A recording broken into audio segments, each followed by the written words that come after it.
Hey man, good news. We are continuing our sale on our buy one, get one free Foundations of Masculinity 12-week course. This week's episode is lesson 1 from our Foundations of Masculinity. I hope you guys love it. Have a great week. We live in a time where masculinity is shamed and men don't know what it means to be a man. As a pastor and counselor, I've spent the better part of my life equipping and training others. My goal with this show is to translate my hard-earned experience into tools and tactics to help you become stronger as a man. This is the BraveCo podcast. I'm your host, Jason Vallotton.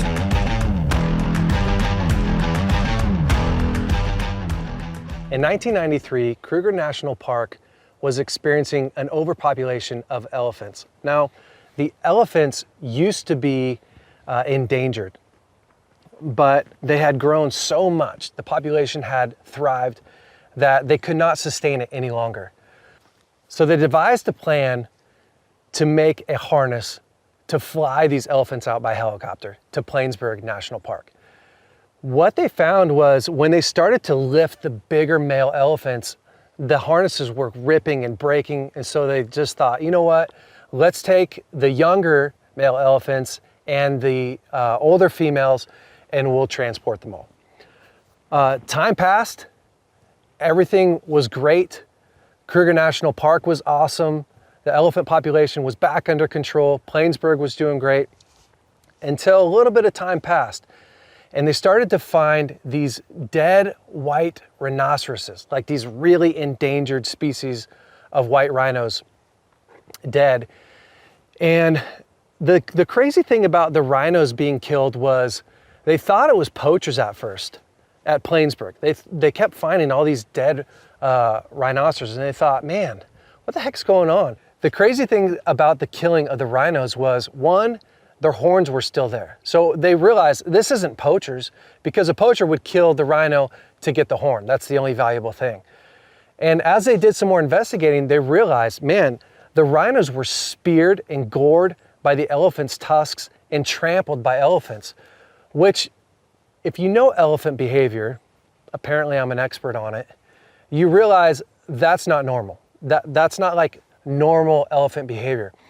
And so they set up game cameras and they started to watch what's happening to these elephants. And what they realized was they were like bands of young male elephants attacking and terrorizing all kinds of animals, but especially the rhinoceroses. They were goring them, stomping them, crushing them. And so, man, everyone was kind of dumbfounded. The rangers got together, the biologists got together and thought, what the heck's going on? And what their theory was that when these male elephants, these young juvenile male elephants got into what's called must, which is like this breeding frenzy that happens, that they no longer had any older elephants to guide them in that. And so they just let their emotions completely take control of them, and they were going nuts, showing dominance. So they went back and they constructed much larger, much stronger harnesses, and they flew in a few of the older male elephants. And sure enough, over the course of a short time, these younger elephants that were stuck in this frenzy began to get fathered, bullied around a little bit, put back into their place by the older elephants. And essentially the older elephants went, listen, this isn't how we act. We don't just go knock stuff over. We don't just go terrorize all the other elephants. You're not acting like an elephant. You're acting like a juvenile. And everything got back into order once they placed these older male elephants in there to kind of father, to show them, to demonstrate what it means to be an elephant. It's really interesting. You know, the first time I heard that story, I was like, holy cow. That explains the role of a father almost perfectly when you look at it. I mean, it also explains what's happening in our day and age. If you look at men in our day and age compared to how your dad grew up, doesn't even matter how old you are, how your great-grandfather grew up, you know, in our world today, men are experiencing the same amount of like abuse of freedom, abuse of power, that roaming spirit where they take what they want, where they act out. If you look around in society today, you'll see just so much of that. And you start to go, well, where did we miss it? Like, how did we get from my grandfather? And I realized, we'll talk about this later, but I realized that that's not all. It wasn't like, oh, my grandfather, everything was perfect there. No, I don't believe that's true. But where we've swung to as men, what we feel like is okay, how we treat women, how we handle our sexuality, how we look at what it means to be a man.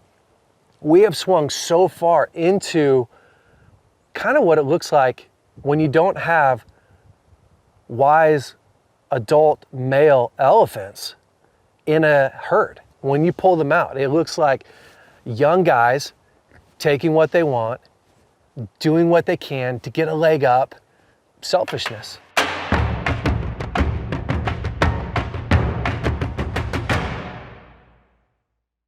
When you start to look at how did we get here, you got to go all the way back to 1960s.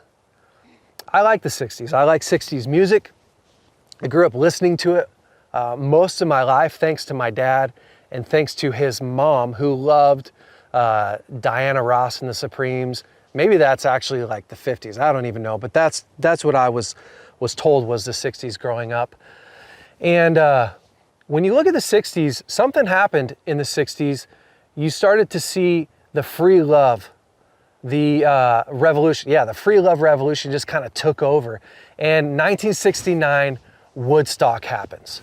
400,000 people cram into open fields, and they begin to party, they begin to drink, they begin to celebrate freedom, free love. This idea that love shouldn't have any limits. If you love somebody, there's a song that says, if you can't be with the one you love, then love the one you're with. It's like this idea that you just give love away wherever you can, and that is like the pinnacle of life, giving love wherever you can. Well, think about it for a second. What happens when a man no longer has to be respectful? He no longer has to be safe. He no longer has to, I'll use an old school word, court. Go through a process of winning the heart of a woman, of showing, no, I have what it takes to what? I have what it takes to take care of you if I get you pregnant. I have what it takes to take care of you in marriage. I have what it takes to provide for you emotionally. I mean, that is what it used to take to get a woman pregnant. I mean, honestly, when my dad met my mom had standards. Although they were really young, my mom and dad didn't just live together. They weren't Christians. They didn't have Christian values. But the culture that they grew up in said, well, if you really love somebody, then you need to have a job before you marry them. You need to know how to talk. You need to be respectful. You need to, all those things. So what happened from the sexual revolution was when people started to give themselves away and share love back and forth, it actually created the opposite effect of what they thought it was, that we were going to live happy, we were going to have better lives, you weren't going to have all this. And I don't know that anyone actually thought that, like, oh, we're going to live, but the effects of it was fatherlessness. In the 1950s, less than 5% of all children born in America were born out of wedlock. Fast forward to 2017, that number is up 1,700%. We have a serious problem in our country. We have a serious problem in our world. And it comes out of this free love, no responsibility, this idea that you can do whatever you want as a man and there's no repercussions of it. When you think about it, a couple hundred years ago, if you were born to the Kikuyu tribe in Africa, when you became of age, when you got to the age where you were old enough to be considered a man, you went through a rite of passage. As a young boy, getting initiated into manhood was the best day of your life because it brought you in with the elite of society. And that gave you access to things like honor.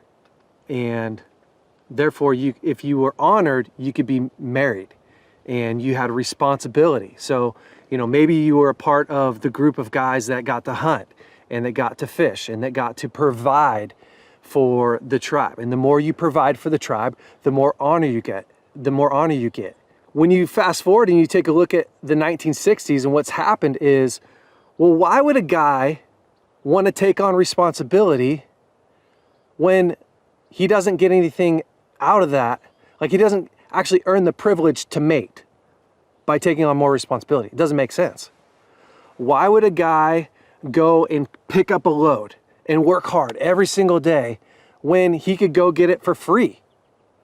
And you start to remove the incentive to be a man, the incentive to be manly, I should say, to not tame yourself, but restrain yourself, to delay gratification, to pursue honor. And when that was removed from society, we created a culture of selfishness, of short-term gratification gives way to long-term reward. And that's just wreaked havoc in us today, in us men today. It's wreaked havoc in our families. And because of that, we're struggling as a society. It's up to us to change that.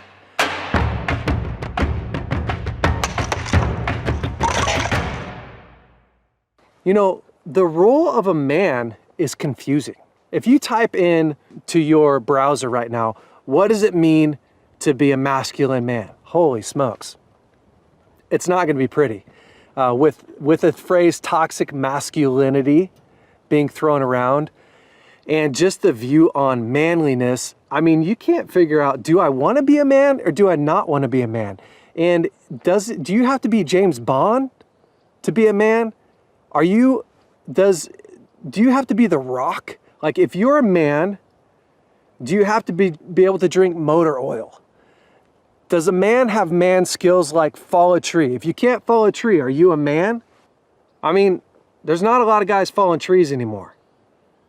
But it kind of feels like we're in these two camps, right? You have like this manly camp where you work out every day, which I like. I think working out every day, you don't get built like this by not working out. Drinking motor oil, changing your oil, falling trees, crushing life. Okay, that's manly. That's what men do. Well, and then you have this whole other thing of like, this other camp that's like, no, you don't want to be manly.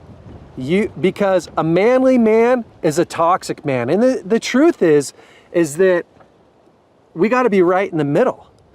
But unless you have a father showing you what it means to be a man, well, good luck. Because masculinity is something that's poured into a man. It's not something that a man's born with. Maybe I could say it like this.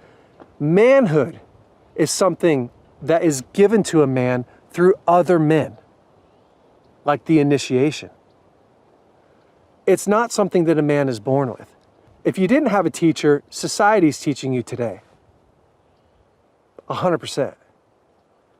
Women are defining what it means to be a man. Afraid men are defining what it means to be a man. Unhealthy and healthy men are trying to define what it means to be a man. And the result of that is confusion, is chaos. You don't know if you want to be He-Man, or if you want to be James Bond, or if you want to be The Rock, or if you want to be you.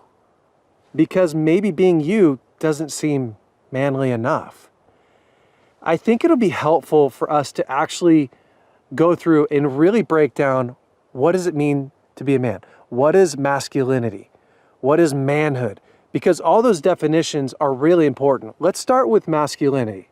Masculinity is a set of attributes and characteristics and virtues that come from and through testosterone. So for instance, because testosterone is flowing through my veins, I have this very masculine beard. When young boys, when their testosterone levels begin to rise, they become more masculine. They become faster, they become stronger, their voice deepens. That's masculinity. Just because you are a masculine man, a masculine human being, doesn't make you a good or bad man. It's neither good nor bad. It just is. When you look at male, what does it mean to be male? I think this is important. It's kind of interesting because I don't even think 5 years ago I would have explained this. But what it means to be male, well, you got to look at your chromosomes. You actually have the chromosomes that make up a male. You have testicles and you have a penis. And that basically makes you a man and makes you male. Now, because you're male and because you're masculine doesn't make you good or bad. Doesn't make you toxic, doesn't make you awesome, doesn't give you privilege to have a wife or kids. It just means that's what you are. You're welcome.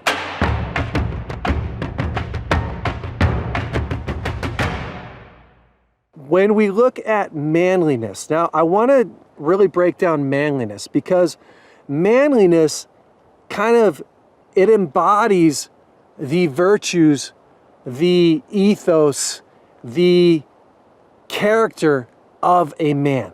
See, a manly man, when somebody says, be a man, man up, what they're really saying is, be virtuous. Live like you care. Be responsible. Pick up your load, bro. Pick up your load and carry it. Because a manly man gives more than he takes. Look at Jesus. A manly man lays down his life. A manly man uses his strength to strengthen others. A manly man shows emotion because he also wants to receive emotion. A manly man understands how to restrain his strength in order to lend strength to others. I mean, when we talk about what it means to be a man, a manly man, it has everything to do with the fruit of the Spirit. Gentleness, kindness. I would throw excellence into being a manly man. It's not about how much weight you can lift. It's not about how far you can throw a baseball, although I can throw a baseball pretty far. It's not about whether you can hunt animals or you like it or you don't like it. It's about the virtues that you've embraced, the life that you've lived, your permission to go, God's put me on a path. He's placed me here for a purpose. I am going to do what Jesus has called me to do, to lay down my life for the benefit of the world. When we look at a manly man, our perfect model is Jesus. If you're going like, what does it mean to be a man? Look at Jesus. Because there's been so much confusion, we have what I call man boys. These guys that grow up, but they never grow older and they never grow wiser. They've not left behind the childish ways of being selfish, of wanting momentary gratification. And I'll say this, like, you know that you're teetering on that line, and this might hurt somebody, but it's okay. I've had to confront this in my life. You know that you're teetering on that line when you chase short-term gratification, when you give up long-term reward for short-term gratification. When you think about it, like, that's what my sons want to do. My young boys, 10, 11, 12, 13 years old, if I said, hey, do you want $1 right now or $1.25 in a week? I want $1 right now. Okay, son, when my son Evan was 3 or 4, if I'd have said, I'll give you this big quarter right now or $2 in a week and a half from now, he's going to take the quarter every time. Why? Well, because he doesn't know how to do cause and effect. he doesn't also know how to think through, like, what do I really want for my life? I really want $2 worth of spending in a week and a half. Nuh-uh. My son is wired for instant gratification. Part of me being a father goes, hold on, delay that. Do you really want to sleep with this woman right now and acquire the responsibility of that? Yes, it would feel great to have this sexual experience, to have this emotional experience, this intimate experience. But is that what you really want for your life? At 18, at 20, at 21? Or do you want this long-term thinking, this delayed gratification? Okay, man boys don't have that. By the time you're 40 and you've lived like a man boy, you've lived selfish, you don't have anything you're proud of. You're not proud of yourself. Therefore, your self-talk's very negative. You're not proud of the things you've earned because the way that you've earned it, we can go on and on and on. But most of that's because we didn't have fathers. Nowadays, a handful of us have had an actual real role model that we can look at and go, all right, this is how I want to live my life. Most of us, I feel like, are running around with the big truck or the slammed car or the instant gratification to try and prove that I have what it takes. You know, what my dad gave me when I was young, the confidence that I could complete a task, the confidence that I could conquer a challenge, the discipline that says you're worth it, quit doing that. You're better than this, don't talk to yourself like this.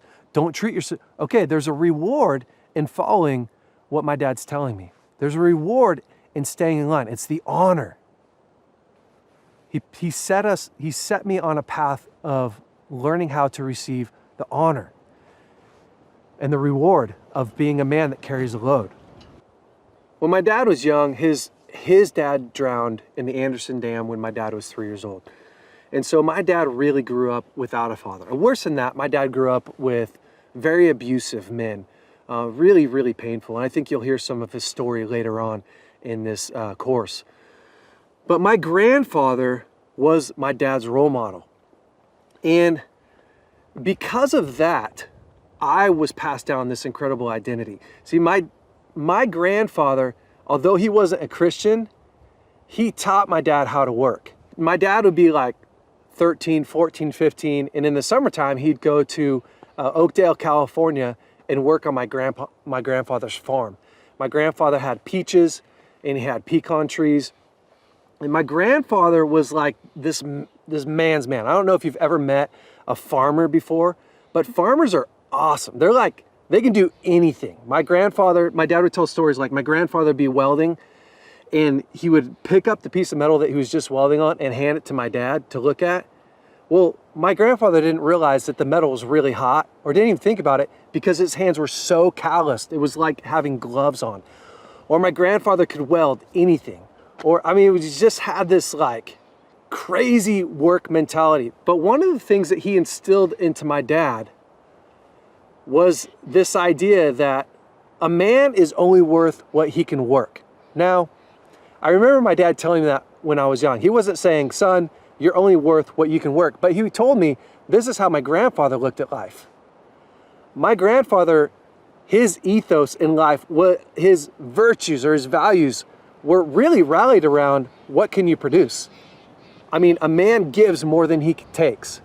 You know, my dad never went, gosh, what does it mean to be a man? No, because he showed up to the farm and my grandfather said, hey, you're picking up half this log.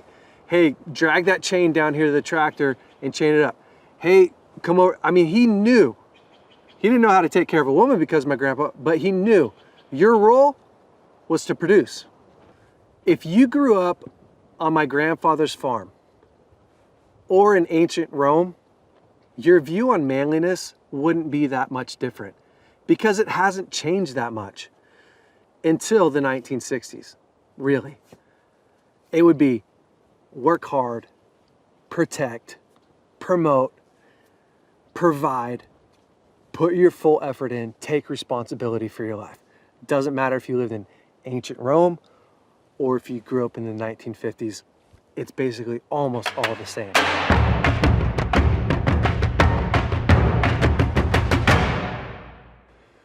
Now, when you look at the Bible, because I think that it's important to talk about the biblical view on manhood, we can look at Genesis 1:26.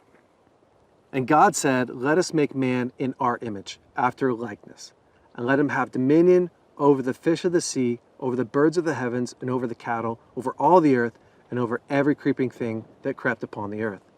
And God created, this is important, God created man in his image. In the image of God, he created him. Male and female, he created them. That's super important right there, especially for where we're at.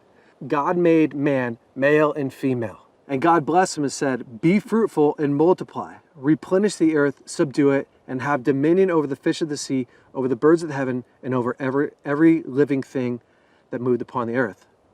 When you look at how God created man, you can see man was put on this earth to rule, to produce, to take responsibility and manage. Man in God's eyes is very much a leader.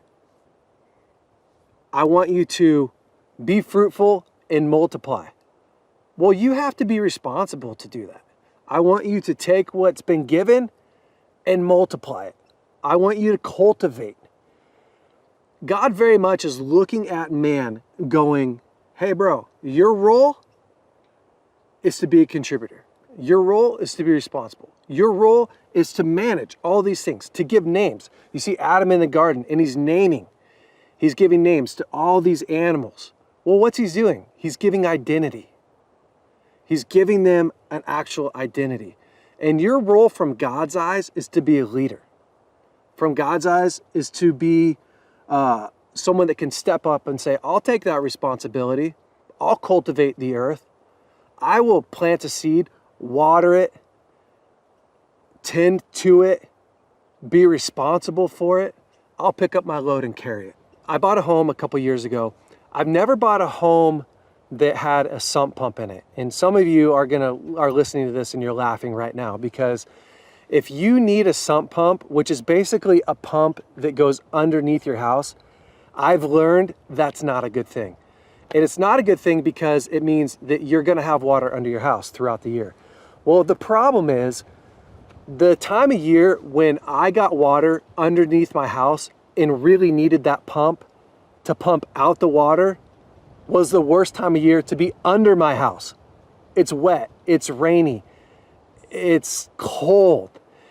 And throughout the year, like, oh man, if it was downpouring really hard, my wife would be like, "I don't think I hear the pump on." I'm like, oh my gosh.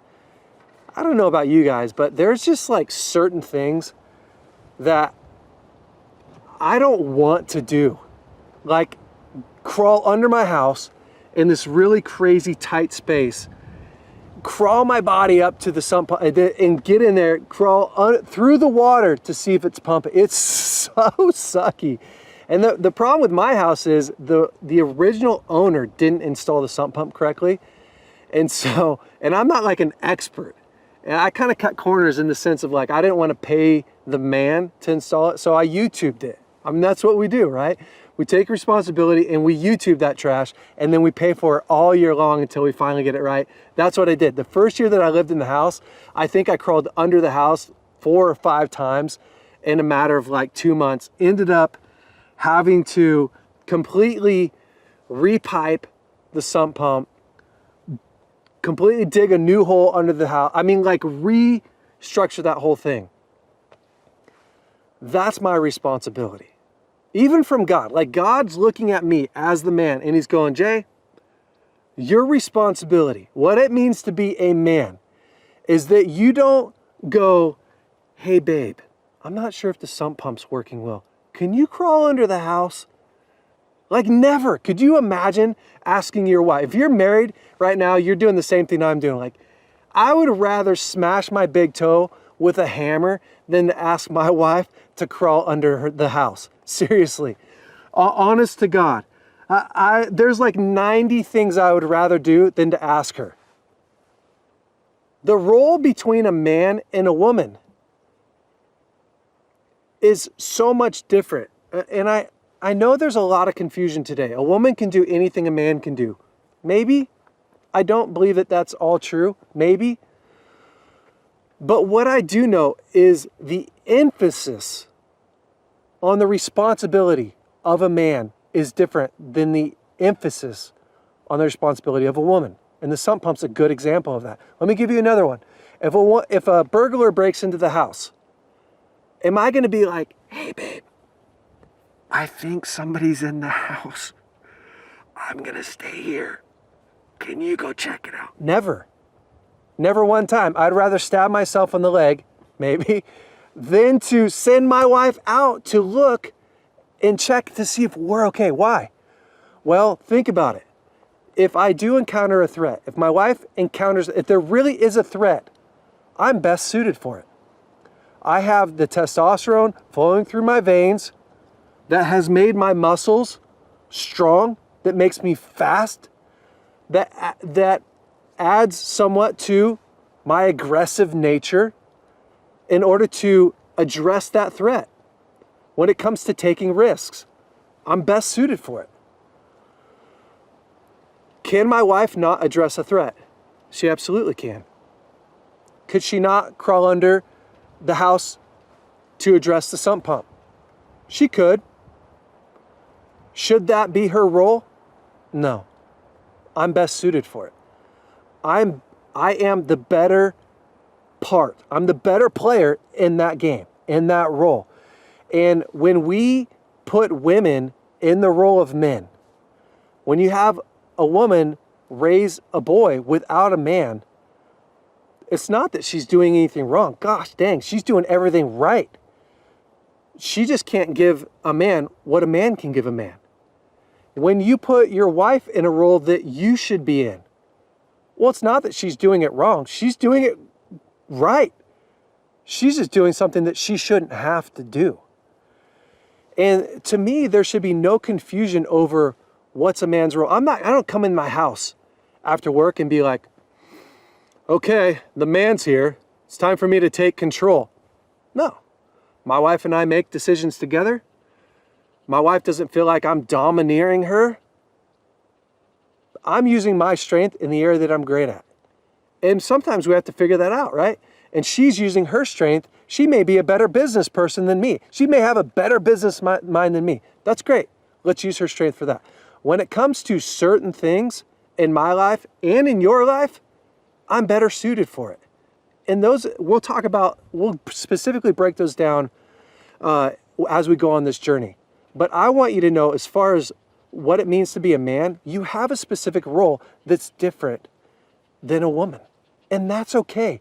That actually allows us to value women. And when we go, oh, we're the same, well, how do you celebrate a woman's success, or how does she celebrate your success if we're all the same? We're not. We're unique. We're created in God's image and for a specific purpose, and that's beautiful.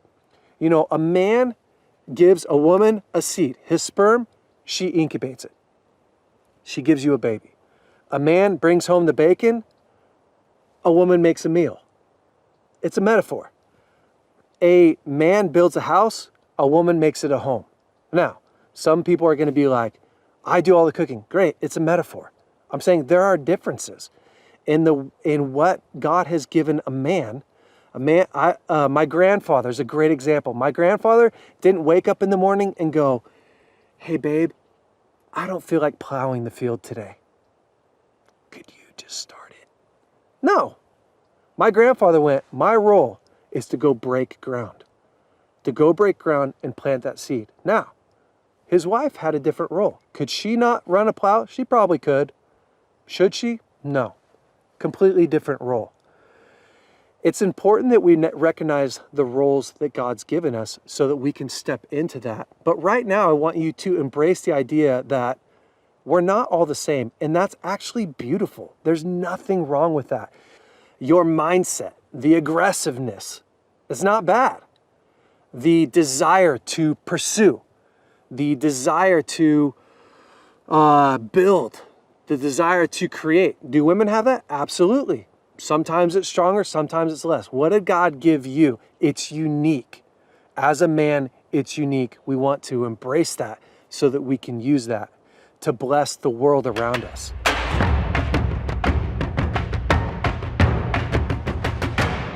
I love how John Eldredge talks about the heart of a man. He says, every man needs a battle to fight, a beauty to rescue, an adventure to live. And I think that that's 100% true. Now, do I think that a woman needs a battle to fight? Not the same way that a man does. Do I think that she needs a relationship? Yes. It's completely different. You know, as a young boy, my sisters could dress me up. They could put a dress on me, put makeup on me, but still every stick I picked up was a gun or a sword. I was just created like no one had to tell me, Jay, find weapons, be dangerous, use your aggressiveness. No, like they didn't have to tell me that. I was just by nature, the way I was built was to explore. I wonder what's over there. I wonder if I could, when it came to pursuing relationship, I remember my dad did such a good job at pulling out of me what I wanted to hide in my embarrassment. Every time I'd get into the car, he'd be like, hey, is there any girls that you like? And I'm like, at 13, you're just like, God, do I really want to talk to my dad about this? But my dad began to like pull out of me what was really in my heart by talking about it. And it was the beauty to fight for. He would tell me like, hey, it's okay to want to take a girl on a date. It's okay to want to hold her hand. You should want to pursue a woman. You have a sex drive, and your sex drive is higher than a woman's sex drive. And you use that sex drive, that thing that you've been given, to pursue. Not to overtake, but to pursue, to win. That thing that's been put inside of you, that's a healthy thing. You're going to have it for the rest of your life. Psalms 144 is this incredible verse. It talks about God training your fingers for battle, your hands for war. It's like this, it's David talking about how God has made him a warrior. If you start to look through the Psalms and go, what desires has God put inside of a man? You're like, oh, adventure, 100%. To fight and protect, 100%. To win a battle, no question about it. We have been designed to strategize, to build, to win. And as we get into more in detail of the role of a man, you'll actually understand why. Why was that put in my heart? What function does it play? But I want you to value the things that are in your heart that may have got you in trouble before. That's not an evil thing. That needs your strength to be restrained. It needs some restraint to it. But the stuff that God's put inside of you, if you push down your masculinity, even your desire to compete, your desire for adventure, your desire to be dangerous. I'm not saying be damaging and you're dangerous inside of what God's giving you. I'm saying if you suppress that, you'll act out in other areas because you're not actually fulfilling the role that God's given you. And you'll feel like this wandering, weak, depressed. It's like taking a horse that was meant to race and locking him in a cage. And then going, why does he look down? Why does he feel that? I feed him every day. I water him. I take him on these walks. Well, a horse wasn't meant to be put in a cage. A lion wasn't meant to be put in a zoo. Why is he depressed? Well, because he was built for something. Well, that thing he was built for is scary. Yeah. He's got to have it restrained. He's got to have it under control. You know, a horse unbridled can be scary, but it can be the most incredible thing. Given focus, given power, given direction. And men, we were built for a purpose. We were built to provide a safe place for our children to be born, a safe place for our wives to flourish, a safe place for us to be able to share what's deep in our hearts. We were built on this earth to protect, to provide, to promote those around us. And I want you to really focus on what has God asked me to do? I want you to really focus on who God has made you to be as a man. And ask yourself, like, have I been given a promotion into manhood? Have I been brought in a way that celebrates my manhood, my masculinity, who I am as a man? And if that's not the case, just spend some time with God and with the men around you to talk through, what do I do right now? Lord, would you bring such an awakening of who you created me to be? Because this is really what we're talking about, of who you said that I am. I'm a man created in your image to do good works, to spread life and hope and love to those around me.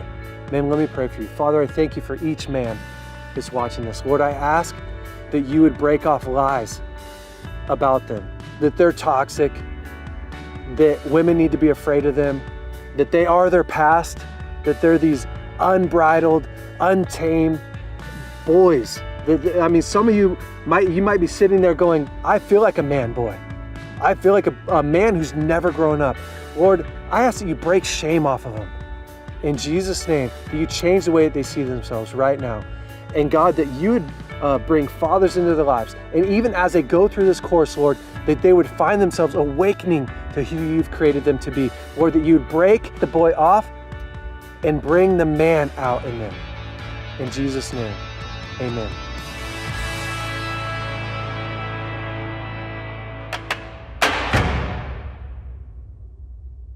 Hey guys, thanks so much for listening to the BraveCo podcast. If you like this podcast, would you please rate it, review it, leave us a great comment. And if you like this episode in particular, share it with your friends and family. That helps us to spread the word. Guys, stay brave. We'll see you next week.